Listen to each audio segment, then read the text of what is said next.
I do feel that, like, in our co-parenting triad of an emotional podcast baby relationship, that we do tend to take turns being the one to whip out the first repair attempt, I suppose, and moving conflict towards something constructive. That's why 3 is nice sometimes. Because then if 2 people are, like, kind of arguing, the third one can be like, hey, look at this thing. There's a dog. There's a dog.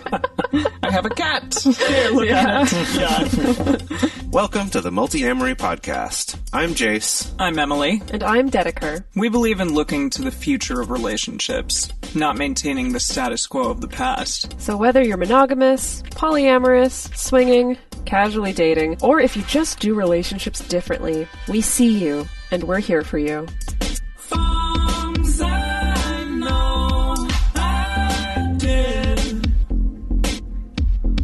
Forcing me to form myself to fit. On this episode of the Multiamory podcast, we're talking about getting your fights back on track with repair attempts. Or maybe derailing a fight is better, or is the relationship the train and the derailing's the fight and you want to get it back on track? I'm not quite sure about this metaphor. I like that metaphor. But when arguing with a partner, sometimes the conversation can get out of hand, can spiral out of control, or lead to destructive behaviors that harm the relationship without resolving the problem. Today, we're going to be talking about what it looks like when fights are getting out of hand, as well as how to both give and receive repair attempts in order to successfully de-escalate those conflicts and get yourselves back on the train tracks of your relationship. So we're going to teach you how to be a train repairman today, or repair person, really. It doesn't really matter what gender you are. A repair person. That just reminds me of Spirit Tracks, the little Zelda game. Yeah. Zelda game on... Zelda drop a train on him, as I used to call it. Sure, yeah, exactly. Yeah, it was a cute game, actually. It was fun. Mm-hmm. Yeah, it was a fun one. Mm-hmm. So repairs. First of all, I'm going to clarify that what we're talking about today is different from repair shop, which is a framework for processing after a fight, which we covered in episode 234. So if you want more information about processing and reconnecting after a fight or argument, go check out episode 234. So, y'all, how do you know when a conflict in your relationship or with someone that you care about is starting to get out of hand or going to a bad place? Like, how early do you know? Or, like, what are the signs that let you know this is not going to go good? I think that's the challenge, is detecting it earlier. Yeah, and sometimes people's thresholds are different for that time at which it's, like, bad or not. So right, it can be hard to maneuver, but definitely if maybe voices start getting a little more raised or heated, or like angry retort is thrown in there. Some, I don't know, spicy language, something along those lines. Yeah, things being maybe a little more curt or a little bit more spiky. See, you go for spicy, I go for spiky. That's how it feels in my body. Yeah. Right. Yeah, and I guess for me it's also, there's like a feeling in my body. It's kind of hard to explain. I tend to feel it in like my upper chest and my shoulders. That's like, I don't know, like almost like a vibratiness or something. That's like I'm like excited. I'm like more in like attack mode, and it's not a good feeling. And I think that's usually when I start to notice some of those other things we're talking about, like the spiky/spicy language, or maybe more jibby jabs, as I like to call them. You know, little kind of a dig along with the thing that you're saying. Like when I start to notice those, I'll often kind of check in and I'll notice that I feel that kind of extra vibrate-y, kind of excited. I hate that I'm using the word vibrate-y for this. But yeah, I feel like my breath gets more shallow. Yeah. So like, you have to be a little bit, I don't know. When you're relaxed, it comes easily, but when you get in that place, like, it stops becoming so normal, and it gets to a place where you kind of have to, like, think about it a little bit more and be like, okay, I need to calm myself down in this moment. Right. Yeah, I know for me, it's very much like body tension. Like I feel like, especially like my stomach and chest muscles really tightening up, almost kind of like that's deflecting off or getting ready to deflect off an attack of some kind. Yeah. And Emily, you pointed out. Sorry, like a tightness in the corners of the mouth too, like sort of a drawing tight of the face. I guess similarly for better punching. I don't know. For better punch? To like, receive a punch? Or? Yeah, I guess maybe like your face will protect itself against punches by tensing up. I don't know. I don't know how it works. There's like involuntary like muscles within our bodies, I guess, that just kind of tense up. Like yeah. verbal punching, obviously, not real punching. Yeah. Right. So that's our experiences. Of course, this could be very different for different people. I think for some people, it could be when my partner starts ignoring me or stonewalling me, or when I start stonewalling my partner, or when I feel the urge to walk out of the room, or, raised voices is fine, but it's not until someone drops the first F-bomb that's when I know things are not going into a good place. Everyone has their different cues, I think, in their own bodies and their own experiences, as well as what they see happening with the other person, that can cue them into knowing, like, ooh, this is maybe starting to spiral. Yeah. So let's talk about a couple other ways that you see that a disagreement is starting to sort of spiral out of control. I was guilty of this one a couple months ago with my partner, switch tracking, which we talked about in episode 168, but it's essentially changing the subject. So like one person's reaction to the other person's feedback ends up changing the subject. For example, my partner and I were talking, I guess I said something to him that kind of hurt his feelings and made him feel shitty. And then I switch tracked and was like, well, but you didn't do the dishes. It was ridiculous. But I know, I sort of like flipped into an additional grievance that I had with him in that moment, even though he was talking about something completely different. So, if you want to learn more about that subject, go back to episode 168, Communication Hacks Booster Pack, where we talk all about switch tracking.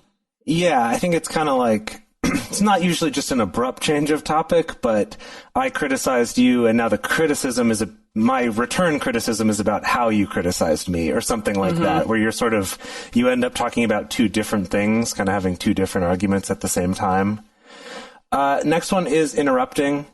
And this could be either just one person always talking over the other, or it could be both constantly jumping in and not letting each other finish thoughts. Similarly, emotional escalation. This is when you kind of have that feeling of suddenly being overcome by anger or sadness or something like that, where it's just like those feelings come up a lot stronger than what the content of the argument was about, is a good sign that things are escalating to the point past the actual subject you're even talking about. Yeah, so that could happen in a moment where it feels like, oh yeah, something my partner just said struck a nerve, either quite appropriately or maybe not quite appropriately. That can also be tied to if you're noticing activation in your body or in your nervous system. So that's things like if you're noticing your palms getting sweaty or your muscles tightening or Jase vibrating, or your shallow breathing. Shallow breathing, sweating. The Gottmans are very much sticklers about if your heart rate gets over 100 beats per minute or 90 beats per minute, if you're very much in shape, that's probably a good indicator, or good chances are good that something's going to take a horrible left turn, you're going to stonewall, or you're going to explode, or something like that. Check For some on your people, Apple Watch real quick. I know, I was just going to say, I'm like, how do you know? Now that so many people have Apple Watches or Fitbits or whatever, like sometimes if Dedeker and I start having a heated conversation, I'll like check my Fitbit real quick. I'll be like, hold on, I'm flooded, I'm over 100. No, actually, you can do that on your phone, since a lot of phones have like that fingerprint heart rate sensor as well. Or you can do it the old-fashioned way, just by sticking your two fingers up under your jaw there. There's a lot of ways to take your heart rate. For some people, there's also certain physical manifestations of PTSD. If something related to your PTSD or trauma gets triggered in an argument, that the body and nervous system can sometimes take over in a particular way. I do want to note, and we can go into more details about this at another time, but your body being activated and your emotions being escalated or activated are not always one and the same. sometimes we can mistake and think like, okay, if I'm going to take a halt or take a pause during a fight, that means when I come back, I need to be feeling super great and totally calm and peaceful. And that's not necessarily true. It's important for your body to be calm or calming, but you can still be freaking angry or pissed or sad or have your emotions, so they're not always exactly one and the same. Another Gottman favorite are the four horsemen of the relationship apocalypse. So any toxic criticism maybe that's coming up or contempt, Dedeker mentioned stonewalling, defensiveness or blaming, things like that. If you see that starting to come up, then definitely your not your relationship, but your disagreement is starting to spiral maybe out of control. I also, and yeah, I've been guilty about this regarding myself, but unceasing negativity, which can be about yourself or your partner, the relationship in general, the situation that you currently find yourselves in. Yeah, if that starts happening, then maybe time to check yourself. Yeah. Another indicator can be if you're recognizing pursuit and withdrawal behaviors. So for more specifics about that, you can go check out episode 228 or 275 as well. That this is also another common dynamic that happens during arguments of one person kind of being the pursuer, who maybe very aggressively is trying to move the argument forward or move the conversation forward. And one person can be the withdrawer who's very much trying to calm the argument and stop the argument and maybe take themselves out of the argument, that can happen in a cycle. And often these are things that are indicators of like, okay, we're getting into our familiar choreography with this, our demon dance battle, if you will. And of course, there's plenty more of these, plenty more cues, plenty more indicators. You probably know better than anybody else when an argument is headed down the toilet, as it were, headed to a not very productive place. So what do we do to stop this from happening? So today we're going to be talking about repair attempts. Yeah. So what is a repair attempt? It is any kind of a statement or an action. It could be silly. It could be sweet. Anything that helps to prevent the negativity from escalating out of control or helps get the conversation back on track, maybe lighten the mood just slightly. It also can make your fights start feeling better. As Jase said, getting back on track steers the conversation away from this sort of destructive place more towards a constructive, more mutual understanding of one another. And then also you can reestablish the connection between the two of you. Because, sometimes in fights it really does feel like, oh, it's me versus them. But instead, if you're the two of you versus the problem, then this repair attempt can start heading you in that direction. Yeah, so repair attempts, again, any kind of statement or action that will help you and your partner better respond to feedback and better be able to get on the same team. Like Emily was saying, it kind of shifts you out of that me versus you to the us versus the problem mentality, and also help the two of you get to a place of being more receptive to finding the areas where you do agree. So we're going to be talking more specifically about what repair attempts actually do look like in practice and in reality. But first, let's talk about why even do this? Why is this important? Yeah. Why bother? Super Don't you just want to bite? Fighting feels so good sometimes. Not a lot of the time, but sometimes. So we're going to talk about research that's been specifically done on repair attempts within the context of conflict. So there has been a lot of research on just generally conflict resolution within relationships. So for this episode, we're only looking at a few studies. We're looking at the research that has been done by Gottman Institute researchers, as well as research done by Lawrence Kurdek in the late 90s and early 2000s. Researchers Janice Driver and Amber Tabaris from the Gottman Institute looked at the behavior of couples who were either relationship masters or disasters. These are some terms that they've used for these. And basically what that means is masters are the term they used for couples they studied who stayed together and are happy in the relationship. And the disasters are the couples who either split up and or were unhappy in the relationship. So what they found in regards to this is that the happiest couples repaired at a much lower threshold of negativity. So to phrase that another way, essentially, as the fight would start to escalate, like the point where it's, ooh, this is getting too far, we're going to repair this and get it back on track, would happen sooner. So they said like a lower threshold. So I guess, yeah, like as the intensity goes up, when it clicks that meter to go, ooh, hey, let's repair this and get this back on track, that the happier couples did that sooner. What happened in the first 3 minutes of conflict set the tone for the rest of the conflict. So they termed this preemptive repair, or repair attempts that take place within those first 3 minutes were the most effective for not only getting it on track, but keeping it there. Geez, first 3 minutes, that's not a lot of time. Yeah, it's like right as you're No, it's starting, not. let's start repairing right as we're breaking. But you know what? I think that makes sense anecdotally when I think about my own experience and also the work that I do, and also just hearing from family and friends. I think it makes sense that sometimes, especially if people have been in a long-term relationship, that sometimes you know right out the gate. Yeah. Sometimes That that's it's starting dependent on to get rough. topic. Yeah. Sometimes, particular topics, you're like, oh, we always fight about this one, and so you know. But I feel like, again, just anecdotally, that there's a lot of people who just know that right from the beginning whether or not it's going to get rough or not. Yeah. Yeah, and sometimes it can maneuver its way into more or less rough over the course of the conversation, but that is an interesting thing that they found. They spoke more about their findings. They said that these repairs primarily address the affective climate of the interaction aimed at establishing emotional connection, rather than repairs that appealed to cognitive problem solving, logic, or rationality. So that's interesting. So it's about emotionally connecting, Emotions, getting on the same page. Yeah. Yeah, and I would agree with that for sure. When somebody's like trying to like rationally be like, well, you're wrong because of X, Y, and Z. It's, Right. really annoying. For me, at least. Yeah. So, yeah, they continued on and said these effective repairs include shared humor, affection, self-disclosure, expressing understanding and empathy, taking responsibility for a part of the issue being discussed, and we're okay codes.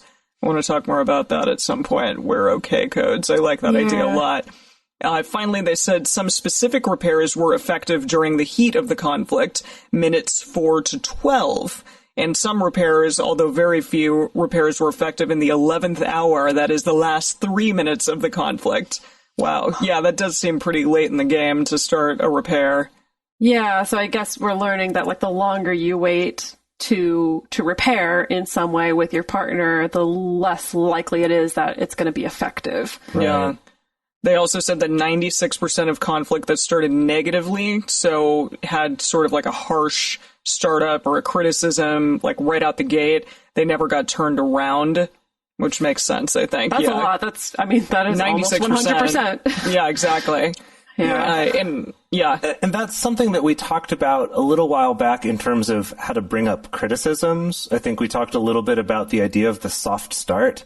And that's not really the subject of this episode, but that's also apparently very important for this. If 96% of things that started very harshly rather than having a soft start never get turned around. So that's also something worth thinking. And I would almost say it's like that soft start into a discussion is sort of like starting with a repair attempt. Yeah. Right? It's kind of within that first 3 minutes, we're going to start right off from a note of, I'm trying to do this in a way where we're connected and we're on the same team. So that makes a lot of sense, actually. I think that's huge, as opposed to coming at your partner with like a super combative attitude just right out the gate. They can feel that, and it's probably not going to go very well. People are going to get defensive, so... But it's so easy to do if you're in a moment of being angry or pissed off or frustrated or sad or whatever, that like you reach your boiling over point and then it's like, oh my God, you never do this right. And that's like a harsh startup and that's probably not going to get turned around. Yeah, absolutely. So finally, Kurtik's research found that each partner's level of relationship satisfaction is positively related to the frequency with which both partners use constructive strategies to resolve conflict, such as agreement, compromise, humor, and negatively related to the frequency with which each partner uses destructive strategies to resolve conflict, such as conflict engagement, withdrawal, and defensiveness. Basically all the things that we were just talking about. Yeah. Yeah, don't do those things. We are going to continue and talk about what repair attempts actually look like in real life and give some examples. But before that, we are going to discuss some of the ways in which you can keep the show going and make it free for listeners out there like you. So let's bring this into real life now. What do repair attempts actually look like in real life? Kidding, I do.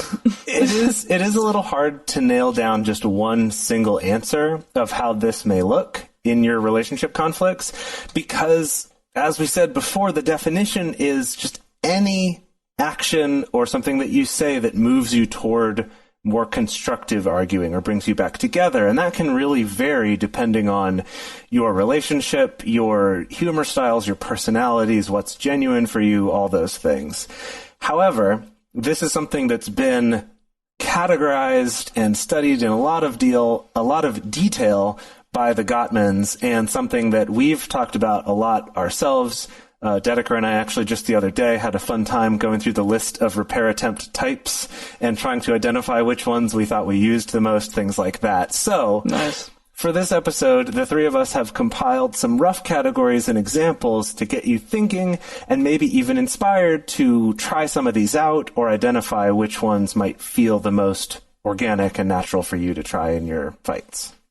Yes, okay. So our first category here is the repair attempt of disclosing your feelings. Maybe easier said than done, or maybe easier done than said for some people. I don't know. So that includes getting vulnerable, opening up, and you'll notice that disclosing feelings is a key part of a lot of good communication frameworks like NVC or reflecting, or, there's so many, like marital therapy approaches that involve, like, really come back to focusing on the emotions and on the feelings. This is an important part of also having a softer startup to your conflicts, like instead of going straight for you're an ass because you always do this thing, and instead starting with I'm feeling really overwhelmed and stressed about X, Y, and Z. So, just things like I'm feeling sad, or oof, when I heard that hurt my feelings, or saying something like, I feel sensitive about this particular topic, or I feel kind of criticized right now. Do you think that you can rephrase that? Which is interesting. I'm actually all about encouraging people to ask their partners to rephrase things if they can do it in a non-shitty, non-combative kind of way. So what do y'all think? To imagine it, not hard to imagine, but I could easily see that one, I don't know, getting both partners sort of even more riled up. What do you think? I like what they said, though, here. I feel criticized, or, hey, that made me feel a little criticized. Do you think, is there another way that you could put that perhaps isn't so critical? Yeah, or you can even say, even not even make it about their actions, just be like, ooh, I'm noticing that I'm feeling sort of defensive about this. Do you think you could put this in another way? Or you don't even have to make that request. You could just be like, I'm feeling kind of defensive about this. Yeah, and perhaps they will put it in a different way after they hear that you have felt defensive in that way. Yeah, you know what, though? I think that as I'm thinking about it more, I think that second part of the can you rephrase that, or could you say it another way? I think there's a key there, because if it's just, that sounded like criticism, just sounds like I'm shooting down the way that you said that thing to me. But if it is, I'm reacting defensive to that, or I feel criticized by that, can you rephrase it? Still puts it back on, I do want to understand and I want to hear and listen to you. So I do think that's sort of a key part that makes a lot of sense, to keep it from just being a type of switch tracking of, that just sounds like criticism, or, oh, you just used an always or never statement, right? To just kind of derail everything to be about something else. Yeah, so the next one is going to be getting meta, which we enjoy doing here on the Multiamory podcast. So meta. Yeah, Triforce, exactly. Triforce of communication is all about meta communicating. But this is sort of assessing the conflict that the two of you have as fairly as possible. So being aware of when the two of you are starting to stray off topic, try to gain some perspective. So here's some examples of how to do that. It sounds like there are things that are important to me that you didn't notice, and there are things that are important to you that I haven't been noticing. I like that one. Yeah, kind of stepping outside of it and just sort of stating, okay, this is where we're starting from. Yeah. Makes it feel like we could fix it. And it's only really a repair attempt if you're truly making an effort to be objective and as possible and as fair as possible. So if the way that you get meta and kind of sum up the conflict is like, well, sounds like you're an immature baby and I want you to grow up, like that doesn't count as a repair attempt. No. Right. If you're acknowledging like the part that maybe you had in the issue at hand in addition to theirs, and maybe you don't even have to like say what they did wrong, but just be like, hey, I recognize that you're hurt in this moment and that perhaps I could have done a better job with X, Y, and Z. Yeah. Another one is, it seems like we've been misunderstanding each other's intentions for a while. Yeah, this one, sort of a variation on this, I've noticed that I will use in those moments. Tell me if either of you have experienced this, but that moment when you're having some kind of a disagreement or heated discussion where the other person finally puts something in a way or says something where it kind of suddenly makes sense and you go, ah, shit. Like internally, it's that, ah, shit. I've been doing this thing that's hurtful to them. And it's in that moment, there's this strong temptation to then defend why you've been doing it. Maybe switch your tactic to defend why you've been doing it because suddenly it makes sense. You're like, ooh, shit. Ah. And I found that in those times when I'm able to catch that moment and use this, oh, I think I now understand something that I hadn't got before, that I didn't realize that. I know you've told me this before, but I didn't quite get it the way you just said it. Can you help me understand that a little bit more, and then let's work together to come up with a solution, or something along those lines. That just really jumped out to me when you gave that example. Another example of getting meta is, I think we're getting off track and distracted. Let's go back to talking about the real issue. That's a really good one, because that can happen a lot in these situations, and it's good to just be like, okay, that's not what we're talking about, though. That's not what this particular argument or discussion is about. Let's get back on track. Yeah. So the next category of repair attempts are what I call slow down repair attempts. So that's things like de-escalating in whatever way you can, pumping the brakes, or doing something like giving a warning, kind of like a yellow light at a traffic stop. So slowing down can be things like saying, oh, okay, I got a little carried away. Let me take that back and try again. Or, okay, hold on, let's slow down. I really want to make sure that I'm actually understanding what's going on. Or saying something like, hey, this is a really difficult topic for me to open up about, so please give me a little patience. That's kind of what I mean by offering the warning a little bit of like, if we're talking about this particular topic or this particular thing that happened or my history or this baggage or whatever, like we need to go slow through it. So again, it's making this attempt to make sure your partner stays connected to you and that we're staying kind of on track with not only the direction we want to go, but also essentially the speed that we want to go in that direction.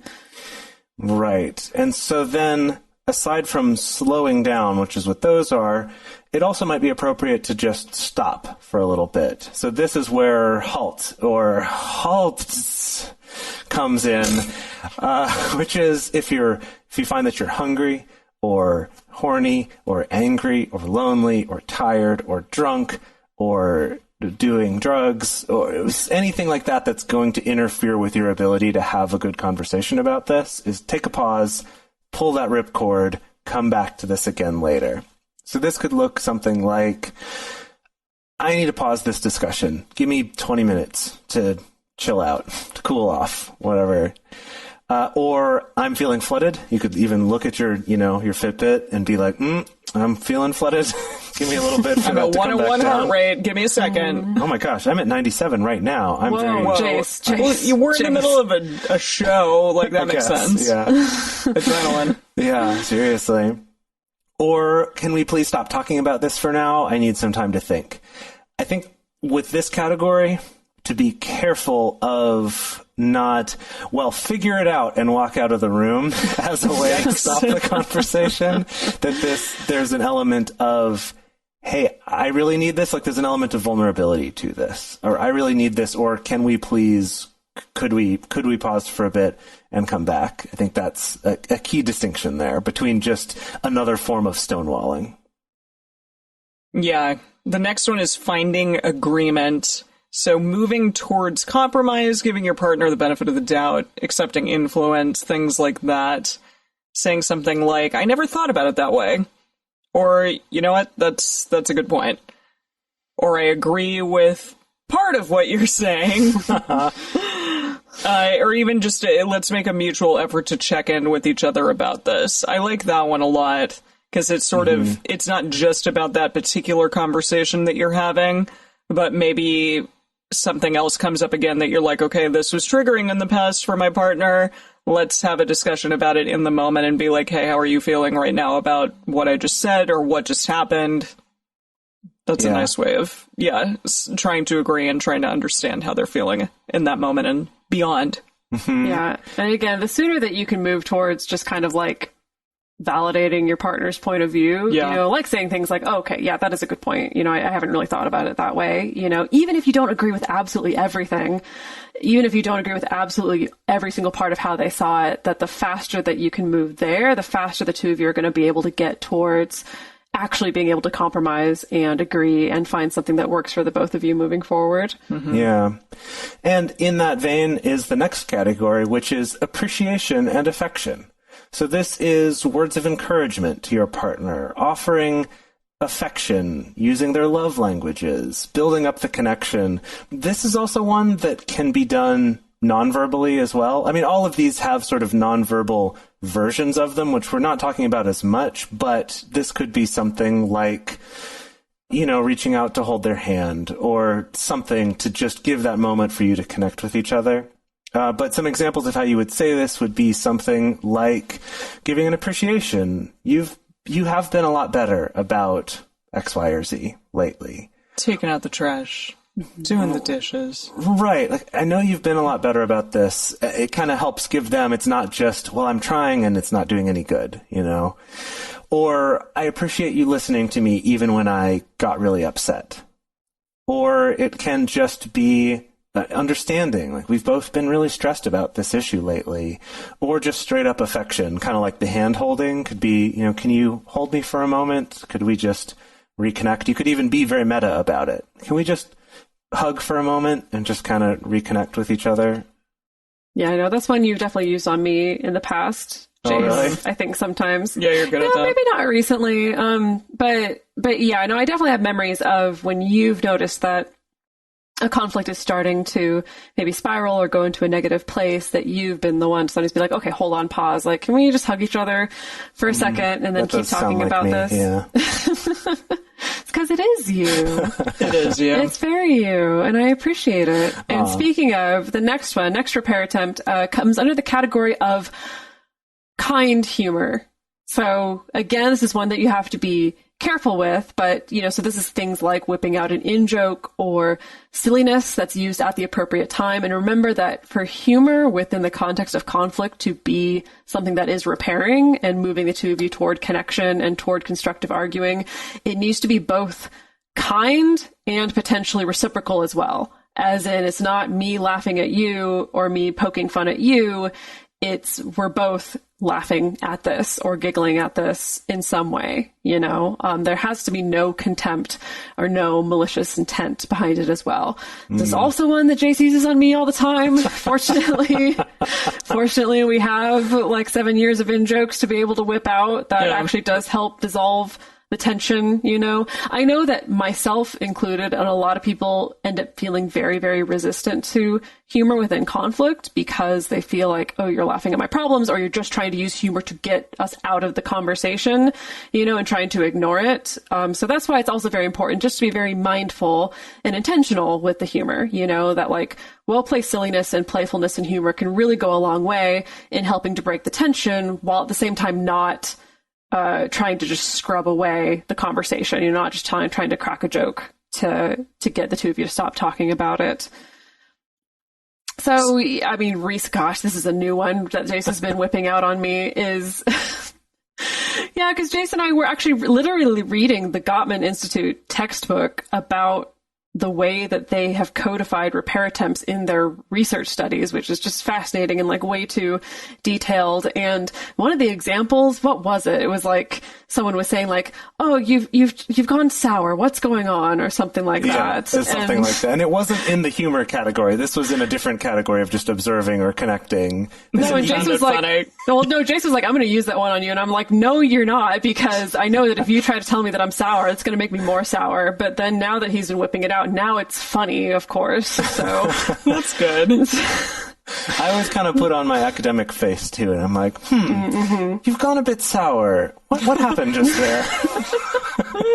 I think it's been effective for me because it's both silly, you being silly, but also it's you being tuned into my emotions. It's like you notice. I see, And so yeah. it's kind of like a good double whammy of like both being silly and also I'm like, okay, he has noticed that I've gone sour about something and he does care, you know, so ironically it works. So ladies and gentlemen and people, friends beyond the binary, use Jase Lindgren's patented, "You've gone sour, whatever is the matter" line and tell us how that went for you. Also, my partner Alex, he has a line he uses on me all the time, which is just to point out the nearest dog. Basically. That's good. You're getting pissed, and then he's like, "Look, a dog." Yes. That's funny. Because it did come out of a real life situation where we were walking around somewhere and we were kind of starting to get a little, like, I was getting testy about something, or we were kind of getting tense about some topic. And then he was just like, "Oh, look, my babe, look, there's 2 dogs. And I was like, "Oh my God, they're so cute. Oh my God." And then we walked along and then I was like, "Wait, hold on a second." So now he just uses the closest available dog as a repair attempt, I suppose. I feel like this is something the 3 of us do also, like when we get into arguments in work meetings or in business meetings. Yeah. I think we know each other quite well and have also like 7 to 10 years of stuff to whip out. It's like, here's something fun. I don't know. I can't recall any at the moment, but I do feel like we have a good number of these kind of inside jokes or just sort of recurring. Like, I think what's handy about this when you have a lot of inside jokes is that you'll tend to have those ones that are just kind of, you can use them whenever. You can just kind of throw them away. They don't even have to really be related to what's going on. It's just kind of a reminder of something we all laughed about and something that we found funny. I've actually found that the 3 of us will often take turns in our company meetings, kind of whipping those out and just kind of lightening the mood a little use that bit. particular repair. Right. When we're debating something, and it's starting to get like, "No, you don't understand. It's this way. It's got to be this way. No, it should be this other way." But those little bits of humor, I think, really do a lot to keep us diffuse the tension. Yeah, to keep us remembering that we like each other. I do. Yeah, that is important to remember sometimes. No, I do feel like not even just humor, but I do feel that like in our little co-parenting triad of an emotional podcast baby relationship, that we do tend to take turns being the one to whip out the first repair attempt, I suppose, and moving conflict towards something constructive. That's why 3 is nice sometimes. Because then if 2 people are like kind of arguing, the 3rd one can be like, "Hey, look at the dog thing. There's a dog. There's a dog. I have a cat. Here, look at it." Yeah. Exactly. So the next one is, "I'm sorry." I say this a lot, but sometimes it's the best thing to say. As my mother would say, like, just don't choose which mountains you want to die on, and sometimes it's best to just say you're sorry. So taking ownership, taking responsibility, apologizing, making amends, any of those things. Saying something like, "I know that I tend to snap at you when I haven't been taking care of myself very well." Or like, I'm sorry for yelling like that. Let me start over. That's a really good one. Even just if you raise your voice and you can say, "Hey, I apologize. I didn't say that as well as I wanted to. Let me try that again." Or I want to do what I can do to make this topic feel safer, but I'm not quite sure how. That's an interesting one, like apologizing for being unable in the moment to really say something or do something in a way that makes it feel safe to your partner, and hopefully they can help you in that way. Yeah, well, what I like about that particular example is that when you're taking ownership or apologizing or trying to make amends is that it doesn't always have to be perfect. necessarily. It can still be a repair attempt. So even just this of projecting to your partner the fact, like, I am willing to try to make this conversation feel safer or make this thing feel better. And I'm not sure how, but like, I want to, that even that can be just, again, that little drop in the bucket, that one little step that helps move the conversation to a more constructive place. Yeah. And then the last category we have here is just to be creative. So it's kind of not of a category. It's sort of like, and here's the end of the list, be creative. So you all Figure it out. Yeah, you all know what works best in your relationship, what works for you. If you're not sure, maybe experiment with some of these, see what works. Talk to your partner about it. We've also talked before about microscripts, which are sort of having just a little phrase. Maybe it's something that one person says something and it has a certain response that goes with it, or it's just kind of a set phrase that reminds you of something you've agreed upon. I think that the humor of the "you've gone sour, tell me about that" also has a little element of a microscript in it. And you could do that with any of these from this episode. Say the two of you listened to this episode and you thought one of the things we said was just ridiculous. You could use that one as a, haha, right? This reminds us of that episode. It's funny, but it's also a little microscript. Share with each other, what works for you, what's helpful when your partner does it, what makes you feel safer or calmer during the conflict, etc. You can even look at past things and be like, hey, we were having a heated discussion that went pretty well. What did we do? Did we do some repair attempts in that? What might those have been? Just get creative and try some things and see what works. And also, this is extra important, maybe just as important as putting repair attempts into the soup that is your fight. I'm about to really mix some metaphors here. Wow, so strap in. Okay. Strap in. I was going there, but by all means.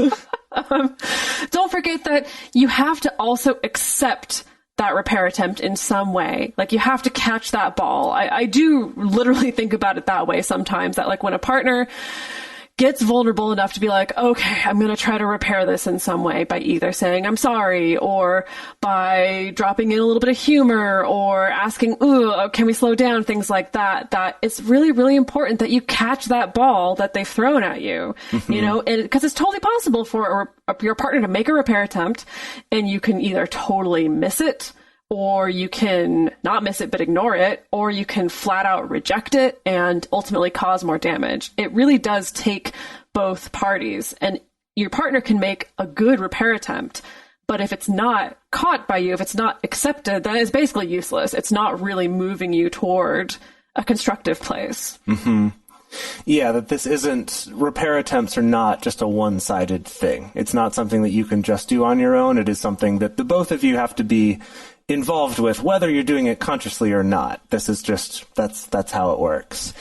And again, the Gottmans have spent a lot of time in their textbook codifying not only how you do the repair attempts, but also how you respond to them. But generally, the responses are essentially just another repair attempt, or just receiving it, right? So if it is appreciation or something like that, that it can be easy to resist, but if the other person appreciates you for that, that's that moment of, oh, okay, thank you, yes, you're right. Or if you're feeling very heated and they make some sort of a joke, even if it really wasn't very funny or good, of just kind of giving them a pity that chuckle. Was a nice attempt. Right. Yeah, and that's actually a great example, Emily, of they make a bad joke, and your response is also a kind of so-so joke of, wow, you don't quit your day job, or whatever, right? That it could be a way of responding in kind with some other humor, or even appreciation, or being meta about, okay, I appreciate you trying to break the mood, yeah, let's take a breath, or something like that. And let me say that this part of this truly has been life-changing for me, because I feel like for most of my life, when I thought about fights and like what made them better and how to get out of them or how to resolve them, my impression was just kind of like, yeah, we both get mad and then we just like fight until finally maybe one of us calms down or both of us calms down, and then we can finally talk about things being good. And I realized that I definitely had this really long-standing habit, which still crops up sometimes, of being resistant to repair attempts. of, because I'm too mad or I'm too activated or I'm too upset. And so like when my partner finally does say, you know what, yeah, I can take responsibility for that. Or when they finally are, say something like, ooh, actually, can we pause? Or, oh, you know what, actually, I think there may be an agreement here that we can come to that, like, if I'm upset, sometimes it's very easy to want to resist it. And I think part of that is sometimes our socialization as well. Is like if we grew up seeing people around us and the relationships around us mostly doing this very intense me versus you kind of fighting, and we're fighting is about winning, then repair attempts are not conducive to that, right? So understanding and recognizing your partner's repair attempts is a skill, and them throwing repair attempts at you is also a skill. So sometimes these repair attempts are not always as like perfectly executed as we hope that they're going to be. So sometimes you might hear something from them like, you're getting off topic, we can't keep doing this, or I can't do this right now, we need to stop this conversation. And it may kind of feel like it's combative, and perhaps it is a little combative, but it is important to also recognize, hey, maybe they are trying to have some sort of repair attempt happen. Like, okay, we're starting to get off topic here. We need to like move back into the original conversation. Let's do that. That's what they're trying to say, essentially. Or, hey, I cannot really handle this right now. This is really triggering to me or really hard for me. I need to step back from this conversation for a minute. That's an additional type of halt repair attempt. So even if you see them perhaps not executing it in the best possible fashion, it is important to recognize those repair attempts and start to take them and catch that ball and be like, okay, I see you. I see what you're doing, even if you could get better at it. But thank you for trying. And I have your ball, and we're going to go out we're going to keep going in the backyard, and we're going to keep practicing relationships are practice. Like, understanding each other in communication is practice. So it is true. This is another type of that. And remember that accepting your partner's repair attempt, it doesn't automatically mean that the fight's over, or that it's resolved, or that you've lost and they've won, or that you're not going to be heard. Again, that these are just like, it's steps in the right direction. There probably isn't a singular repair attempt that's going to be able to just completely solve the fight. Maybe there will, depending on the topic of the conflict and the history there. But again, it's part of this dance. It's this coordination, it's this cooperation. Not a demon dance, the two of you, and not a demon dance. Different dance. An angel dance. An angel dance. That's good. That's a whole other episode. Yeah, it's going to be a new inside joke now. Yeah.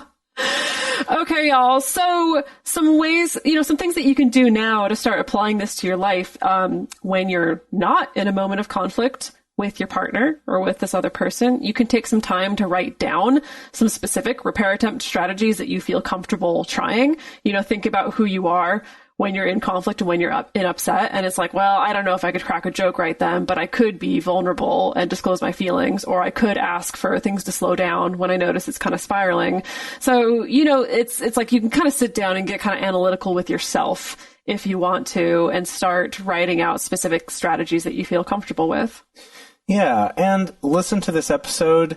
If you can listen to it with a partner, or, ask your friend or your partner or whoever to also listen to this, and then talk together about which of those phrases or strategies seemed like something that maybe you already do a little bit of, or made sense and you like to do more.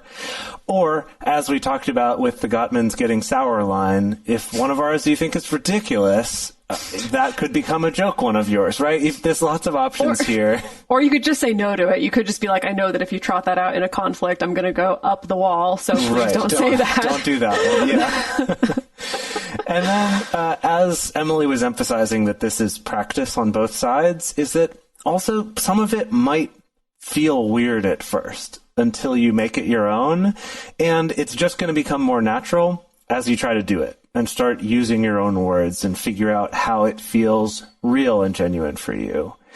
And then also for people with multiple partners, or I would argue that everyone has multiple relationships because we have relationships with all the people in our lives, that different repair attempts may be more or less effective with different people. So also keep that in mind. Kind of know know your audience, I guess, or experiment. If one just completely whizzes by unnoticed or gets blocked, maybe try a different one and see what works. Yeah. So for our bonus episode today, we're going to be talking about this fascinating phenomenon of content that I found when I was doing research for this episode, which is all the places on the internet that insist that they know the single magic phrase or magic word that can totally stop a fight. Wow. In its tracks. Really? That just totally Yes. stops a fight. Oh, so many blog posts. I want to hear this. Yeah, I need to learn So this. many blog posts that are like, yeah, this is the one phrase that's going to end any fight, or this is the single word that can stop that conflict in its tracks. It's all over the internet, so many blog posts. So I can't wait. We're going to do a little roundup of what those are, and you'll notice some of them may be a little familiar. Some of them are probably going to sound like some repair attempts. Some of them are going to be kind of wild and off the wall, but we're going to be talking about that in our bonus episode today, which is available to our Patreon subscribers. And for all of you listening, we would love to hear your thoughts about this. Is this something that you find yourself doing in conflicts with a partner? Were there things that you heard today that you recognize, things that your partner, repair attempts that your partner tosses to you that you have a hard time catching, or that you sometimes miss, or vice versa? We would love to hear about it. The best place to share your thoughts with other listeners is on this episode's discussion thread in our private Facebook group or Discord chat. You can get access to these groups, and you can join our exclusive community by going to patreon.com/multiamory. In addition, you can share with us publicly on Twitter, Facebook, or Instagram. You can email us at info@multiamory.com. Multiamory is created and produced by Jase Lindgren, Emily Matlack, and me, Dedeker Winston. Our episodes are edited by Mauricio Balvanera. Our social media wizard is Will McMillan. Our production assistants are Rachel Shennework and Carson Collins. Our theme song is Forms I Know I Did by Josh and Anand from the Fractal Cave EP. The full transcript is available on this episode's page on multiamory.com.